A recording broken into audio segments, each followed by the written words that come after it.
Olá, seja bem-vindo ao programa Essência. Aqui as suas perguntas serão respondidas. E hoje nós temos aqui o pastor Elmar Borges. O pastor, ele é departamental do Ministério dos Jovens, Ministério da Música, como também das possibilidades e universitários, não é? Tanto para Paraná, Santa Catarina e Rio Grande do Sul. Mas nós também temos aqui o Wellington Oliveira, ele é diretor do Ministério Jovem aqui da Igreja Adventista do Sétimo Dia do JuVV. Sejam muito bem-vindos, que bom que vocês estão aqui. E eu quero te dizer o seguinte, olha só, se você quiser assistir esse sermão completo, o link já está disponível. E se você quiser participar aqui conosco, se você quiser estar aqui para fazer a pergunta diretamente para o pregador, então você também pode acessar na descrição aqui do vídeo, você pode clicar ali no @, ok? Como também fazer as suas perguntas, certo? Pastor, temos aqui algumas perguntas. Já está pronto? Vamos lá.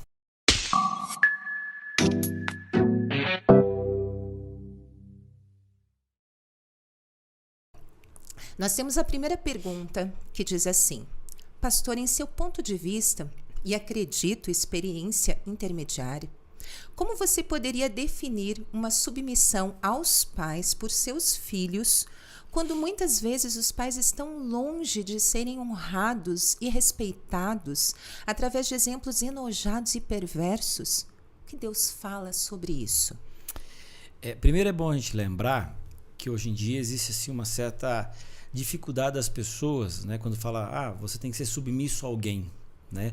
Cada um está muito naquela soberba, né? É a minha verdade, é a minha vontade, né? Então, quando a gente fala assim, a gente tem que respeitar, né? Então, a gente está tendo uma crise de respeito à autoridade, crise de respeito a professor, crise de autoridade dos próprios pais. Então, a primeira coisa que a gente tem que entender é que, biblicamente, a gente tem que ter respeito.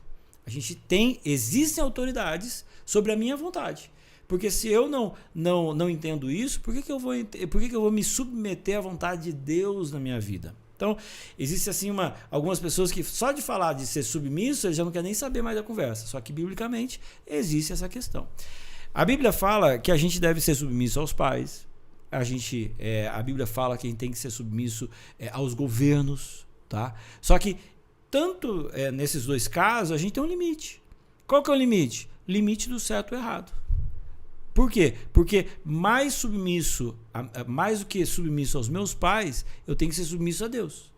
Então, se meu pai está indo na direção de Deus, então eu vou junto com ele. A partir do momento que ele fala alguma coisa que é contra Deus, aí então o peso maior de autoridade sempre é de Deus, né?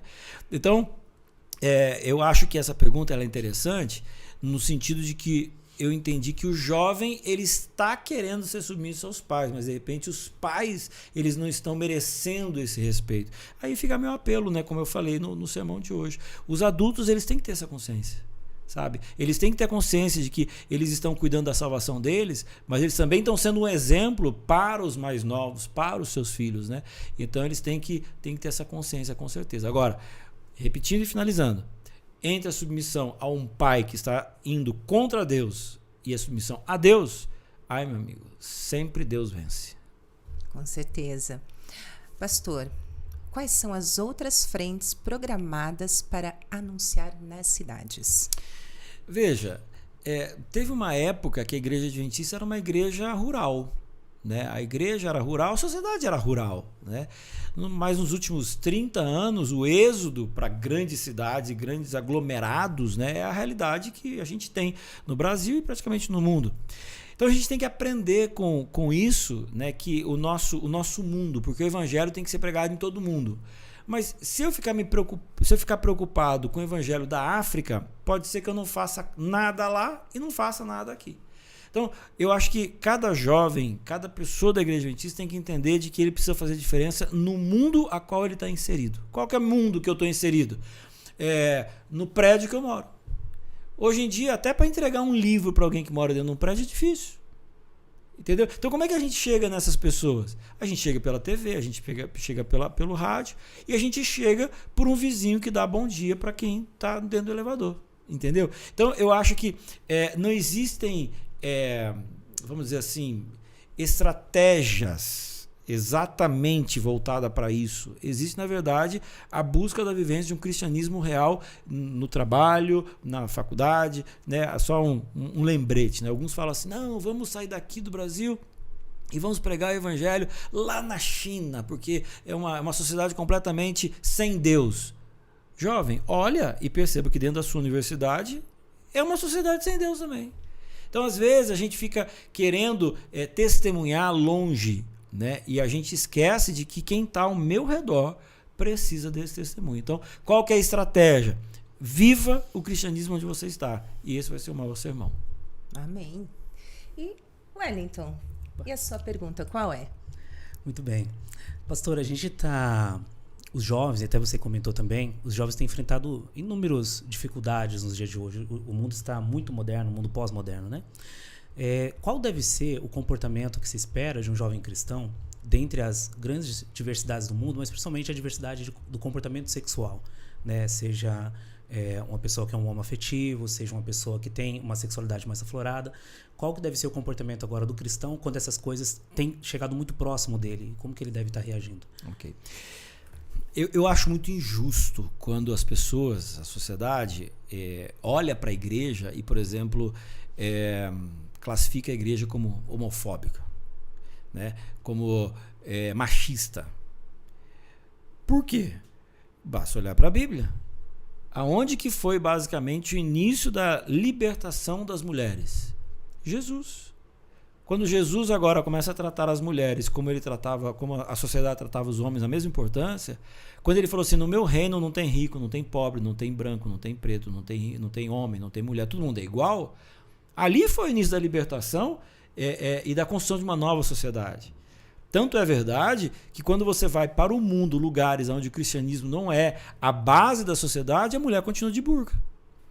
Então, hoje a gente fala, né, desse mundo que a gente conhece, na Europa, Estados Unidos, América do Sul, basicamente, de alguma forma, seja do catolicismo, seja do protestantismo, né, a gente vem de alguma forma da Bíblia. E na Bíblia a gente tem essa essência da igualdade. Então, eu acho assim, não acho justo, tá, as pessoas nos chamarem, tá, de homofóbicos e outras coisas. Por quê? Porque também Jesus ele começou a dizer assim, todos são importantes. Na época de Jesus, o aleijado era quase que amaldiçoado pela sociedade. Ah, ele pecou, o pai pecou, então eu não quero nem chegar perto. Por quê? Porque eu não quero estar ali naquela maldição. E Jesus olha para ele e fala assim, não, aqui no meu reino eu quero todo mundo. Então, a igreja evangélica, a igreja adventista, ela precisava ser conhecida por aquilo que Jesus ensinou. Amar ao próximo. Então, eu não julgo uma pessoa, eu não posso medir uma pessoa pela sua sexualidade.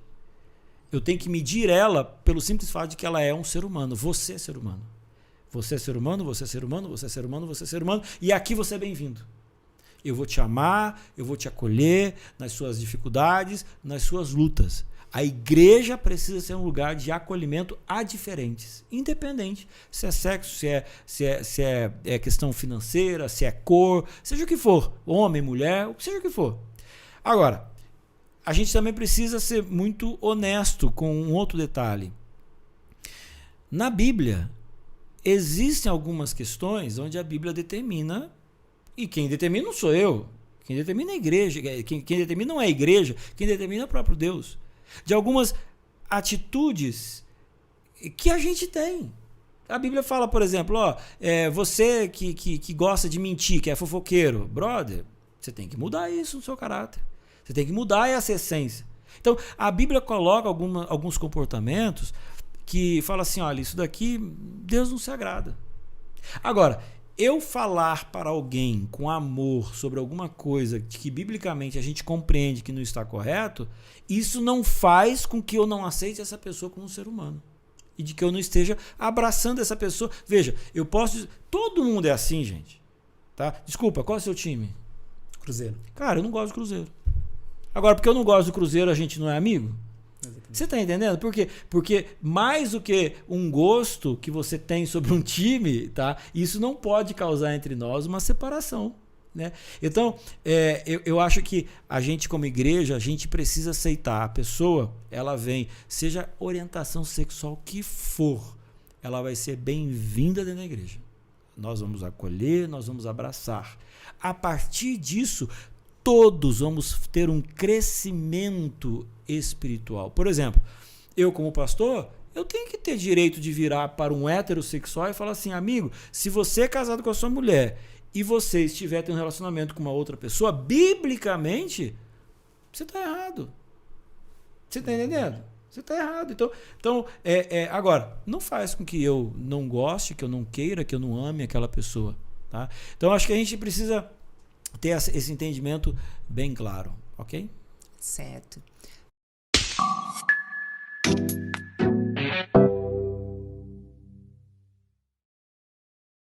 Pastor Elmar, qual é a essência do sermão? A essência do meu sermão é mostrar para o jovem que a Bíblia, que Deus foi tão carinhoso com o jovem que existem porções que são escritas especialmente para eles. E aí então eu pego uma dessas porções e eu então trago algumas ideias, né? Aonde a beleza o jovem fala assim, uau, Deus escreveu diretamente para mim, que legal.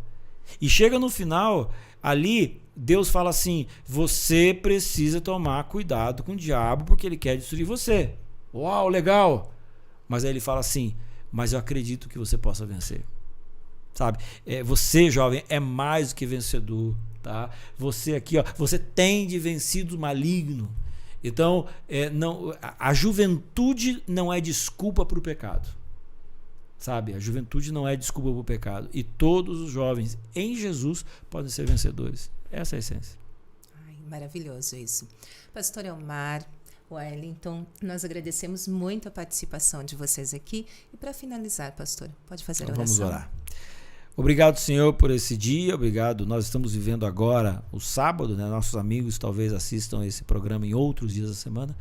Mas que seja onde estivermos, seja o dia que for, que possamos estar sentindo o teu abraço. Amém. Nos dê a tua bênção, em nome de Jesus. Amém. Amém.